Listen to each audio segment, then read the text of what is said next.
अस्सलाम वालेकुम। आज हम एक और इक्वेशन वाले सवाल के साथ हाज़िर हुए हैं। सवाल हमारे पास है 81x पावर जो है इसके ऊपर होगी और 9 की पावर x होगी, और जो ये हमारे पास नंबरिंग दी होती है इनकी पावर x होती है। देखें, और ये जो है इक्वल टू 90 लिखा हुआ है। सही है, इसको हल कैसे करेंगे देखेंगे। नंबर 81, ठीक है जी, 81 है। 81 जो है उसको अगर हम 9 मल्टीप्लाई 9 करें तो क्या होगा 81, क्योंकि सेम करना है, नेक्स्ट 9 लिखा हुआ है। अब 9 दो बार है तो हम इसको लिख सकते हैं 1 इसकी पावर, दोनों को प्लस करें तो ये 2 लिख देंगे। ठीक है जी, 9 पावर 2 लिखेंगे। 9 power 2 whole power x plus 9 power x equal to 90। अब यहाँ पे देखें जो पावर के ऊपर पावर होती है वो आपस में मल्टीप्लाई हो सकती है। ठीक है जी, देखें यहाँ पे क्या होगा कि जो x है यहाँ और 2 लिखा हुआ है, तो 2 और x जो है इन दोनों को आपस में मल्टीप्लाई करेंगे। ठीक है, लिखेंगे कि 9 पावर 2x प्लस 9x जो है इसकी पावर होगी इक्वल टू 90। अब देखें ये जो 2 है हम पावर इसको ऊपर भी लिख सकते हैं, लिखेंगे 9 पावर x होल पावर 2। ठीक है जी, एक जैसा बनाना है, 9 पावर x इक्वल टू 90। अब देखें दोनों 9 और 9 की पावर x है और 9 की पावर x है, एक जैसे हो गए। तो हम क्या करेंगे, लेट सपोज करेंगे, लेट यानी सपोज करना कि जो 9 पावर x है वो बराबर है y के। ठीक है जी, किसके बराबर है, y के बराबर है। क्या बराबर है, 9 पावर x। तो हम क्या करेंगे, 9 पावर x की जगह पर y लिखेंगे, और ऊपर लिखा हुआ है पावर 2 तो 2 लिखेंगे, प्लस 9 पावर x लिखा हुआ है तो y लिखेंगे, और इक्वल टू किसके लिखेंगे, यहाँ पे भी देखें सेम लिखा हुआ है। तो हम क्या करेंगे 90। अब यहाँ पर सबसे पहले देखें हमारे पास इक्वेशन आ गई, जो 90 लिखा हुआ है इसको हम इक्वल टू के इस तरफ अगर लेके आए, देखें ये इस तरफ, तो ये माइनस का हो जाएगा, वहाँ पे प्लस का है, माइनस का हो गया। 90 इक्वल टू यहाँ पे 0 हो गया क्योंकि वहाँ पे कुछ नहीं बचा, तो हो गया Y square plus Y minus 90 equal to 0। ये इक्वेशन आपके पास यहाँ पर आ गई। अब जैसे ही इक्वेशन को हम हल करेंगे, कौन से मेथड, इसको देखें, इसको हम फैक्टराइज करेंगे क्योंकि फैक्टर मेथड यहाँ पे इजी लग रहा है। अब देखें यहाँ पे फैक्टर करेंगे तो हम क्या करेंगे, यहाँ पे पहली और आखिरी जो रकम होती है हमारे पास उसको मल्टीप्लाई कर दें। फर्स्ट रकम है वाई स्क्वायर, ये देखें, ठीक है जी, और लास्ट है माइनस 90। तो माइनस 90 के साथ इसको मल्टीप्लाई करेंगे तो आपके पास हो जाएगा माइनस 90 और वाई स्क्वायर। ठीक है, तो ये जो मल्टीप्लिकेशन है ये है फर्स्ट टर्म, और मल्टीप्लाई करेंगे लास्ट टर्म, ये चीज़। ठीक है जी, क्वेश्चन के अंदर देखेंगे। उसके बाद देखें कि हमारे पास मिडल में क्या मिला हुआ है, मिडल में मिला हुआ है प्लस वाई, यानी कि मिडल टर्म हमारे पास आ गई वाई। मिडल टर्म क्या हो गई, वाई। अब हम क्या करेंगे कि हमारे पास जब भी हम 2 डिजिट ऐसे ढूंढेंगे जिसको मल्टीप्लाई करने से ये वाली चीज़ आए, ठीक है जी, और प्लस या माइनस दोनों में से कुछ भी करें तो आपके पास ये चीज़ आए। तो अब देखें यहाँ पर हम कौन से लेंगे। अब देखें एक हो गया आपके पास 9 और दूसरा 10, दोनों को अगर हम मल्टीप्लाई करते हैं तो क्या हो जाएगा 90। अब जैसे ही 90 होगा तो हम क्या करेंगे, हम देखेंगे कि आपके पास ये निशानी कौन सी है, निशानी प्लस है या माइनस, तो माइनस है, यहाँ पे नेगेटिव की निशानी है, तो हमारे पास नीचे 90 जो है वो भी नेगेटिव होना चाहिए। तो हम क्या करेंगे, अब देखेंगे माइनस देना किसके साथ है, 10 9। अब यहाँ पे देखें ये आपके पास मिडल टर्म पॉजिटिव है, तो हमें यहाँ पे पॉजिटिव मिडल टर्म आना चाहिए, तो 9 के साथ माइनस देंगे तो आपके पास मिडल टर्म पॉजिटिव आएगी। देखें आपके पास प्लस का 1 बचेगा, कैसे बचेगा, माइनस का 9 प्लस का 10 लिखेंगे तो 10 में से 9 गए, बाकी प्लस का 1।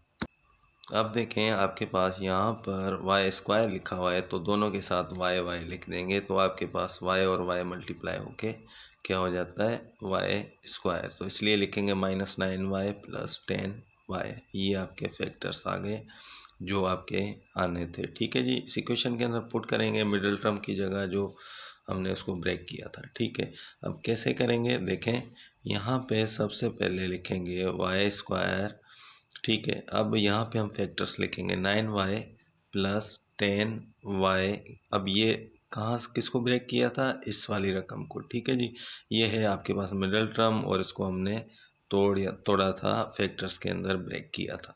तो हम क्या करेंगे कि इन फैक्टर्स को दोबारा लिखेंगे। अब देखें इसके बाद क्या होगा कि आखिर में हमारे पास लास्ट टर्म है -90 इक्वल टू 0। अब देखें इन दोनों के अंदर हम क्या करेंगे, कॉमन लेंगे दो के अंदर। ठीक है जी, देखें यहाँ पे हमारे पास दो टर्म्स जो हैं रकमें दी हुई हैं y² प्लस -9y। ठीक है जी, दोनों के अंदर y जो है सेम दिख रहा है और यहाँ पे 2y वहाँ पे 1 है तो 1 निकाल देंगे। ठीक है, ये y निकाल दिया तो दो जो पावर है उसमें से एक पावर कम हो जाएगी और खाली y लिख देंगे।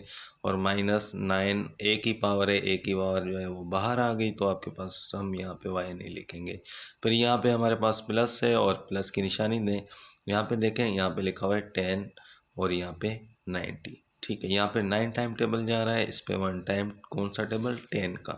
तो हम क्या करेंगे, 10 का टेबल बाहर निकाल लेंगे, 10 लिखेंगे। और यहाँ पे हम क्या करेंगे, 10 का टेबल इस पे 1 टाइम 1 लिखते नहीं है तो y लिख देंगे और माइनस यहाँ पे जो निशानी है माइनस की लिखेंगे, क्योंकि बाहर यहाँ पे प्लस पॉजिटिव निशानी है तो अंदर कोई फ़र्क नहीं पड़ता।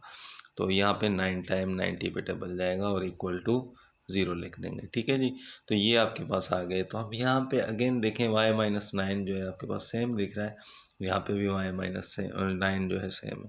तो अगेन हम इसके कॉमन लेंगे, किसको लेंगे, y-9 को कॉमन लेंगे। ठीक है जी, यहाँ पे लिखें कि y-9। अब y-9 जैसे ही कॉमन लेंगे तो आपके पास पहले जो लिखा हुआ है उसमें से सिर्फ आपके पास क्या बचेगा, y, क्योंकि ये तो निकल गया, y बचा, यहाँ से ये निकल गया आपका पूरा, बाकी प्लस का 10 यहाँ पे लिखेंगे प्लस का 10। ठीक है जी, अब आपके पास देखें ये चीज़ें जो हैं, अब दोनों फैक्टर्स आपके पास आ गए हैं। अब देखें दोनों इक्वल टू 0 हैं तो हम इसको अलग अलग इक्वल टू 0 कर देंगे, क्योंकि ये रूल है। तो जब भी दो फैक्टर आपस में मल्टीप्लाई हो रहे हो तो इक्वल टू के बाद जो भी होगा वो लगा देंगे। ठीक है जी, एक हो गया y-9 इक्वल टू 0, एक हो गया y प्लस 10 इक्वल टू 0। ठीक है जी, अब देखें यहाँ पर आपके पास सबसे पहले हम फर्स्ट वाली रकम उठाएंगे तो ये जो है ये आपके पास आ जाएगी कि उस तरफ जाके प्लस पॉजिटिव हो जाएगी, यानी कि y इक्वल टू 9 हो जाएगा, क्योंकि उस तरफ माइनस का 9 था, उस तरफ इक्वल टू के गया तो प्लस का हो गया। y इक्वल टू यहाँ पे प्लस का 10 है, उस तरफ जाके माइनस का 10 हो जाएगा। ठीक है जी, जब माइनस का 10 हो गया तो ये आपके पास नेगेटिव रकम हो गई, इसको हम नहीं पिक करेंगे क्योंकि इसको नहीं करना। तो पॉजिटिव वाली आपके पास कौन सी है, y इक्वल टू 9। दोनों वैल्यूज़ में से जो पॉजिटिव होगा उसको हम यहाँ पे पुट करेंगे। देखें let 9 power x equal to y किया था, तो y की वैल्यू हम पुट करेंगे यहाँ पर तो हमारे पास x की वैल्यू आ जाएगी। तो यहाँ पे सबसे पहले हम क्या करेंगे कि 9 ये लिखेंगे, ये वैल्यू पुट करेंगे। ठीक है, तो 9 पावर x, ठीक है, इक्वल टू y है, तो y की वैल्यू आपके पास यहाँ पर क्या है, y है। तो ये आपके पास वैल्यू मिली हुई है 9, जो पॉजिटिव मिली थी। तो ये दोनों देखें, यहाँ पे 9 और यहाँ पे 9 दोनों बेस है और दोनों बेसेस आपके पास सेम दिख रहे हैं, दोनों 9 है तो बेसेस आर सेम यहाँ पे। ठीक है जी, तो जैसे ही बेस सेम होंगे तो आपके पास क्या होगा कि इनकी पावर देखें, इधर कुछ नहीं है तो मान लिखेंगे। ठीक है, तो जब बेस एक जैसे होते हैं तो पावर भी आपके बराबर हो जाएंगे। ठीक है जी, इसको हम लिखेंगे इस तरीके से कि व्हेन बेसेस आर इक्वल, जब बेस इक्वल हो जाते हैं, एक जैसे हो जाते हैं आपके पास, तो हम क्या करते हैं, then powers are also equal, वो भी आपके पास एक जैसी और बराबर हो जाती हैं। तो यहाँ पे बेस एक जैसे हैं तो पावर को इक्वल कर देंगे, यानी कि ऊपर वाला x और 1 जो है ये आपस में बराबर होगा। तो x इक्वल टू आपके पास क्या आ गया, 1, और हमारे पास x की कीमत यहाँ पे आ गई और हम इसको लिखेंगे कि ये आपका आंसर है कि x 1 होगा। उम्मीद करता हूँ ये आप लोगों को समझ आ गया होगा। आज के लिए दीजिएगा इजाज़त, अल्लाह हाफिज़।